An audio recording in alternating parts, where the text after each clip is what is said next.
मोहरम सणाच्या पार्श्वभूमीवर नाशिक येथील उत्तमनगर परिसरात राष्ट्रवादी काँग्रेस शरद पवार गट अल्पसंख्याक विभागाचे प्रदेश कार्याध्यक्ष वारिस सलीम खान यांच्या मार्गदर्शनाखाली भव्य सरबत वाटप कार्यक्रम उत्साहात पार पडला। उन्हाच्या तीव्र झळा आणि उष्ण वातावरणामुळे नागरिकांना दिलासा मिळावा, तसेच मोहरमच्या निमित्ताने समाजसेवेचा संदेश द्यावा या उद्देशाने या उपक्रमाचे आयोजन करण्यात आले। या कार्यक्रमाचे नियोजन आणि आयोजन राष्ट्रवादी काँग्रेस म्हणजेच शरद पवार गट अल्पसंख्याक विभागाचे शहराध्यक्ष मुस्तकीन याकूब खाटीक यांनी अत्यंत शिस्तबद्ध पद्धतीने केले। उपक्रमासाठी कार्यकर्त्यांनी विशेष तयारी करून विविध चवींचे आणि रंगांचे सुमारे 200 लिटरहून अधिक सरबत तयार केले होते। रस्त्याने ये जा करणारे वाहन चालक, प्रवासी, कामगार, विद्यार्थी तसेच परिसरातील नागरिकांना थांबवून प्रेमाने सरबतांचे वाटप करण्यात आले। उत्तमनगर कॉर्नर येथे आपण दरवर्षी म्हणजे आपण 30 वर्षापासून हा कार्यक्रम राबवत आहे।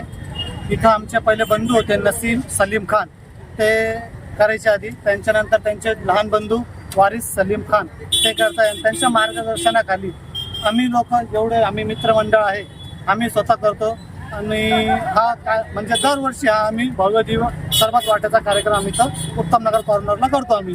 सध्या राज्यातील अनेक भागांमध्ये पाणी टंचाई आणि उष्णतेची तीव्रता वाढली असून दुपारच्या वेळेत नागरिकांना मोठा त्रास सहन करावा लागत आहे। अशा परिस्थितीत तहानलेल्या प्रवाशांना थंडगार सरबत देऊन त्यांना दिलासा देण्याचा प्रयत्न या उपक्रमातून करण्यात आला।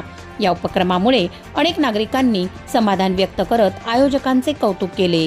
यावेळी वारिस सलीम खान यांनी मोहरम हा त्याग, संयम आणि मानवतेचा संदेश देणारा सण असल्याचे सांगत समाजात बंधुभाव, एकोपा आणि परस्पर सहकार्याची भावना अधिक दृढ करण्यासाठी अशा सामाजिक उपक्रमांची गरज असल्याचे मत व्यक्त केले। मुस्लिम समाजाच्या वतीने राबविण्यात आलेल्या या सरबत वाटप उपक्रमातून सामाजिक सलोखा, मानवसेवा आणि सर्वधर्म समभावाचा संदेश देण्यात आला। कार्यक्रमाच्या यशस्वीतेसाठी पक्षाचे पदाधिकारी, कार्यकर्ते आणि स्थानिक नागरिकांनी सक्रिय सहभाग नोंदविला। प्रतिनिधी राजेंद्र सूर्यवंशी यांच्या रिपोर्टनुसार।